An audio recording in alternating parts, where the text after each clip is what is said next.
Okay, so we'll start with the latest few papers and we'll get going. These papers are actually quite short because you don't have a complete question from unit number 5.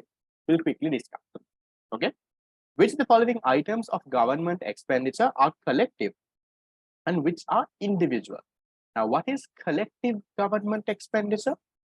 Collective government expenditure is where you can't individually identify.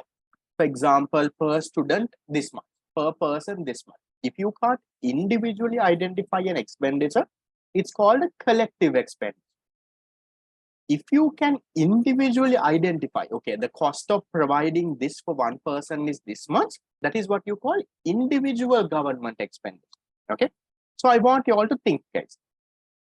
Government is providing fertilizer subsidy. Can they identify per farmer fertilizer amount is this much? If yes, it's an individual. If no, then it's a collective. What do you all think? Government is giving like a fertilizer subsidy for the farmer. Is it individual or collective? Can you identify per farmer cost is this much? Yes or no? What do you all think? Is it collective or individual? It is individual, guys. You can say no. For example, the government might be providing a 5,000 rupees subsidy for every farmer.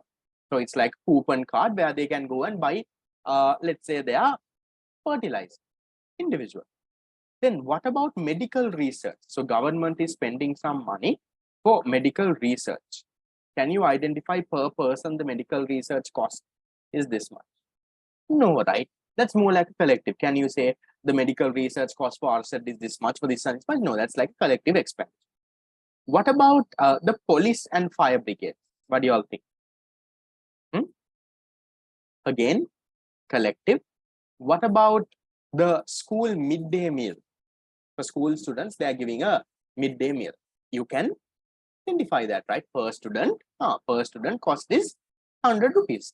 You can identify. That is individual. Okay, so remember what is individual and collective?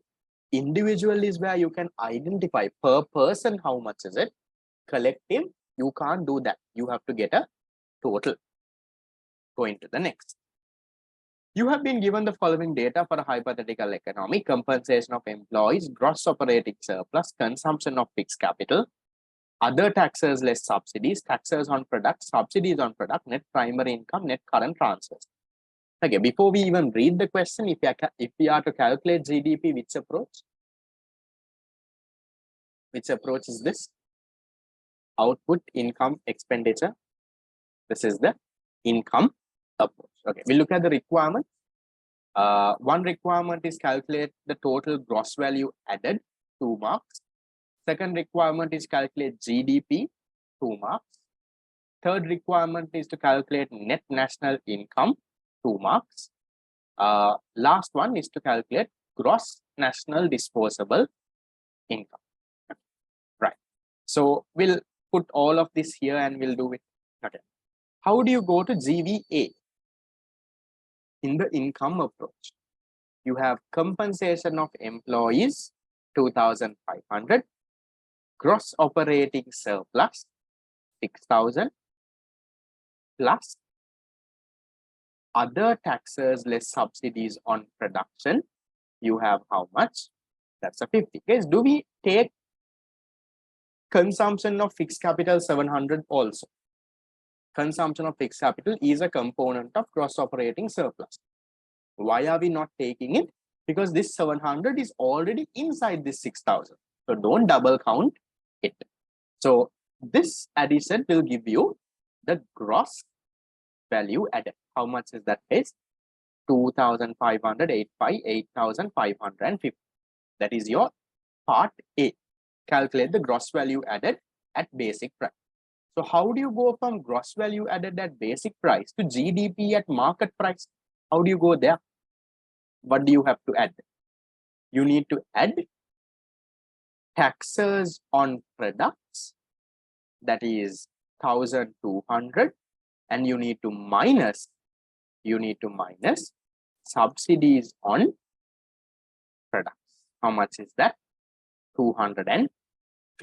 So can you give me an answer, guys? How much is GDP at market price? 8550 plus 1200 minus 250. 9500. Okay. That's GDP at market price. Then the next requirement they're asking you is for net national income. From GDP, how are you going to go to net national income? Okay. Well, I'll put this separately below. So GDP is 9,500. How do you go to net national income? We did this in a previous paper also. So you have to add net primary income. Then you go to GNI. From GNI, you minus consumption of fixed capital. You go to NNI. So how much is net primary income? That's a minus 400. Then how much is our GNI? That is GNI is 9,100. So from this, if you minus depreciation, that is 700. How much do we get? 8,400. That is net national income. Is that okay? These are very easy calculations, right?